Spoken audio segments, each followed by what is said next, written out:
Ka St. Mary's High Secondary School Mawpdang kala rakhi ya kasngi ban penne pensa ya kamariang halor kapang beat plastic pollution globally. Lasdang ya kani kasngi de ka jingelum lang baro ki khna school balayalam de ki khna class 11 ki bala pensyai halor ka jingma ki ba mi na ka jing pendan kam ya ki plastik. Ki khna school bat ki Nonghikai jong kani ka school ki lakular ban penduna ya ka jing pendan kam ya ki plastik pat ban penne pensa ya kamariang. Kila bentaru ban Thung hadu shispa Tylli ki Thning Dieng hapo kani ka school. Ha Khubor Teng step lapan long ya ka science and mathematics exhibition.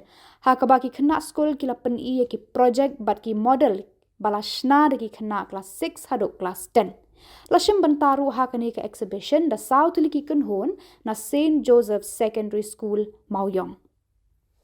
Ban penslur show ya ki khna pule lapan long ya ka Jacob tho essay naga benta ki khna class 11 halor ka me mariang kat ba ki khna school na baro ki class kilya benta ha ki Jacob draw batna poster da ka ba pen pau ya ki jingmut jongki da ka ba pej bat da ka ba shnadur halor ki mat ki bayade bat ka mariang.